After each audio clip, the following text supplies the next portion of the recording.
Hi, my name is Heather Feather. I am the owner of Rare Bird Medicine, and today's topic is what I am not. Today I was reflecting on the grace of all the things that I am not, all the things that I have chosen not to be. I am not a madman. I am not a serial killer. I am not a cannibal. I am not a rapist. I am not a liar. I am not a charlatan. I am not I don't know, it's tricky as you go to pick a word. It's like, am I a vagabond? I might be a vagabond. Like, what am I? And what am I not?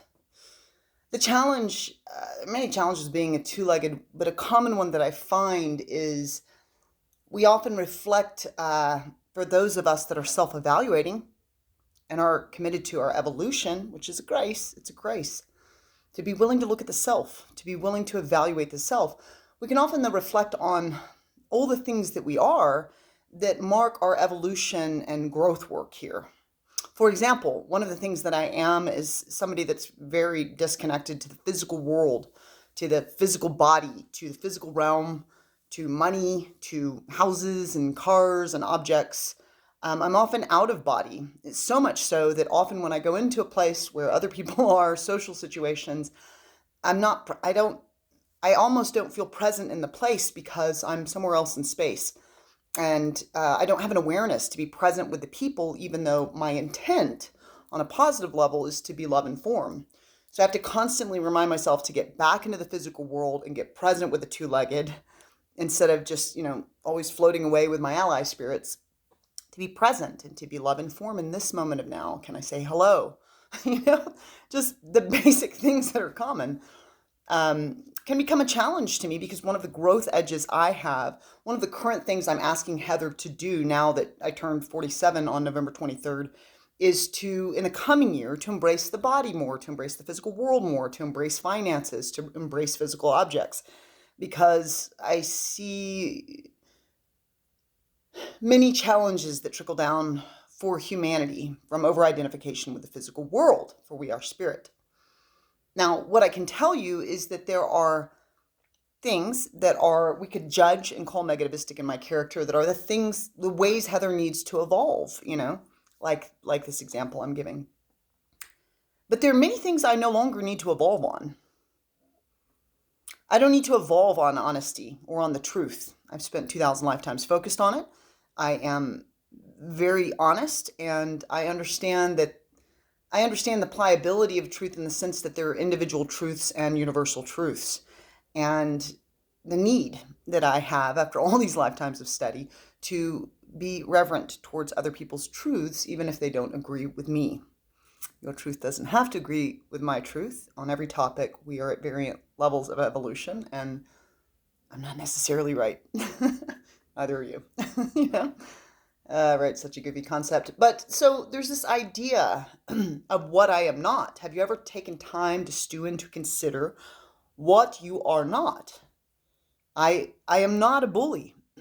I am not an enemy. I am a friend. Now I can play the role of enemy, of foe.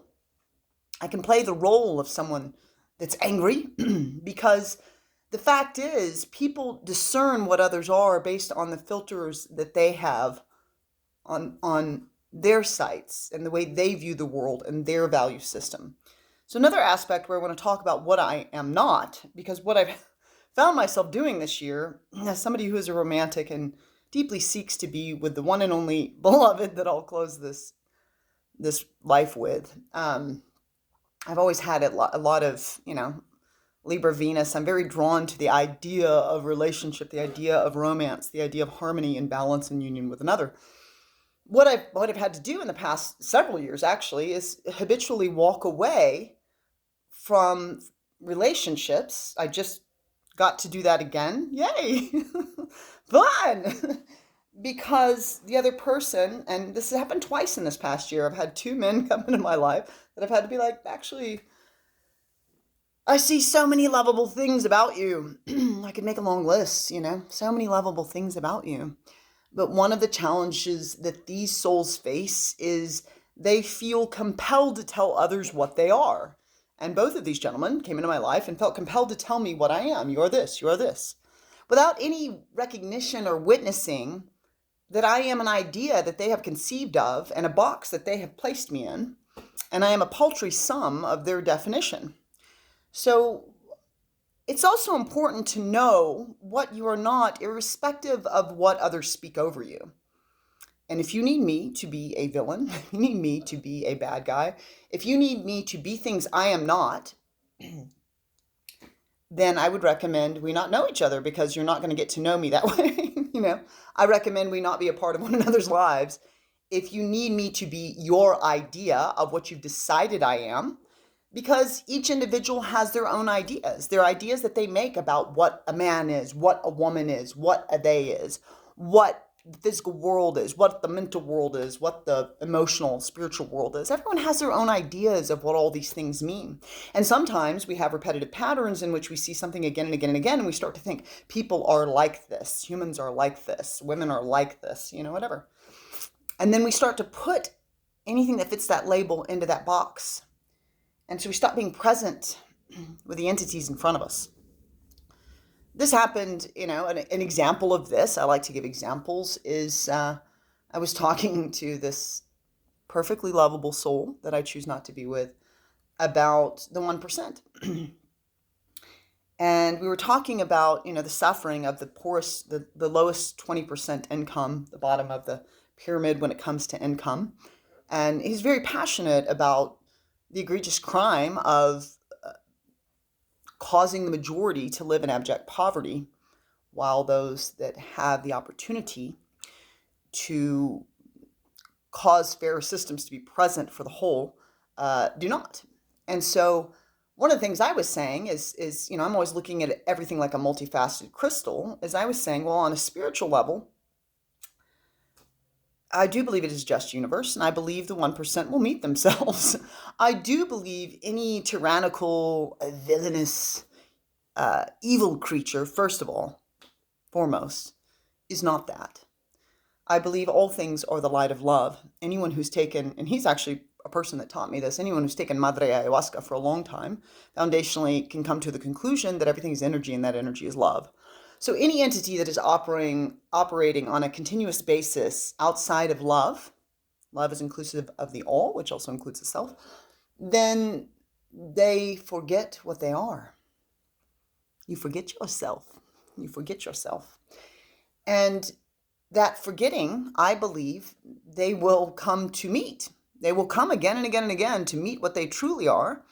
And I do believe that they have an infinite number of lifetimes to clean up the decisions they have made while they were lost. So in discussing this and saying, well, I do think that on a karmic level, the 1% will face the repercussions of their actions. And I do think that it's viable that many of us, I was raised, and there were moments in my life where I was part of that lower 20% tier that has an income of $20,000 or less.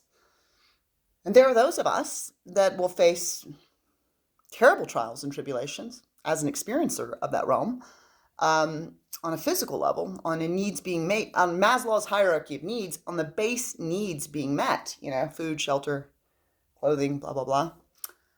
However, I think on a spiritual level, many of us on the lower tier of what is considered finances may find great evolution in the struggles we face down here.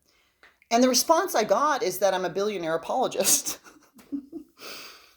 which sounded and continues to sound and feel like terms that were put in this beautiful man's head from the news, that now, because of media, he can't hear me. Just because I can have compassion for the all doesn't mean I do not have empathy for the fall. Just because I can be unconditionally loving, it's not if this, then that. If I can see the plank of wood in my brother's eye, it does not mean that I do not have empathy for the suffering of the splinters. Now, I would say it's a much greater plank for one to have in their eye, to be taking advantage of others and to be a user, to have one's needs met, than it is to deal with a life of poverty. Doesn't mean that a life of poverty does not offer abject suffering and that I don't have not only empathy, but experience in that vein. It does mean that from my experience in that vein, from my own abject poverty that I've had to face, from a single mother rearing 3 kids on her own after her husband drowned in the Brazos River and his body was just lost and gone and never found. She had to get back to work, stop raising the babies, get back to work, put food on the table.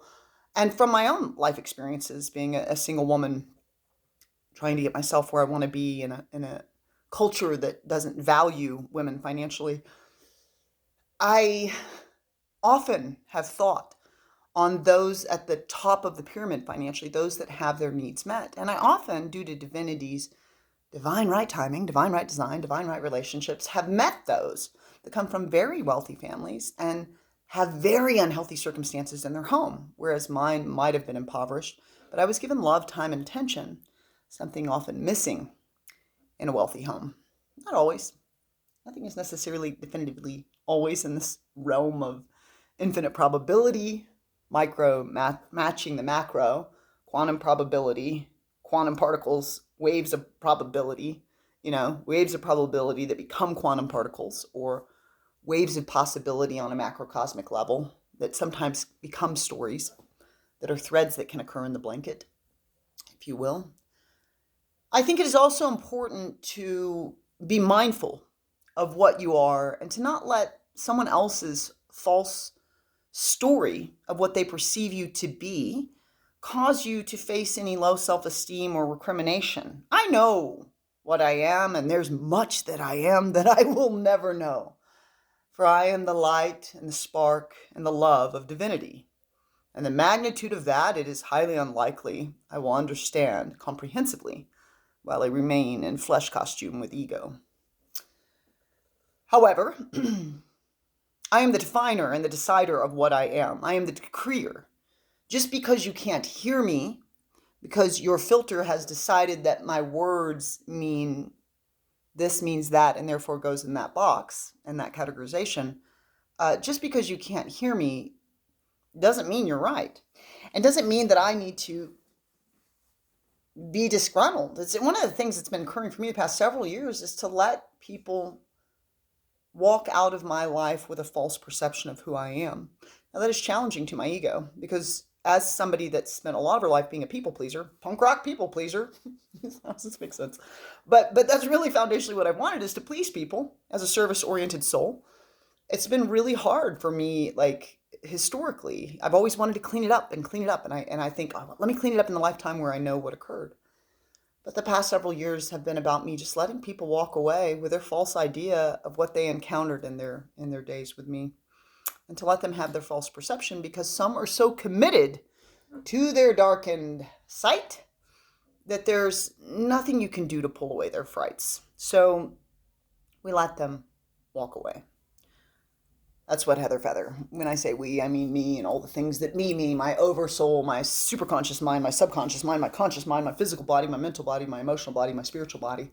They all allow you to walk away from me with your false perception, because if you did not have the opportunity to correctly perceive me and do not choose to do so, if I'm telling you, you misperceive me, and you continue to tell me I exactly perceive you as this, and I continue to tell you that's not what I am and that's not what I said, and you continue to say, this is what you said, if you need to tell me who I be,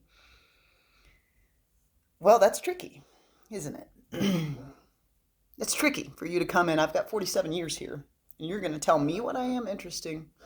Yeah, I guess I don't have to know everybody in this realm. Have you ever considered the question today, what you are not? And taken a moment of grace with yourself for the evolution work that you have done to become more than these paltry small ways of being, like being a thief or being a liar or being a user or being an abuser. Those are all things that I am not. So taking a moment to revel in the graces of your own evolution, and also to make sure you're not chewing on the poison someone else would but pour in your cup due to their false perceptions.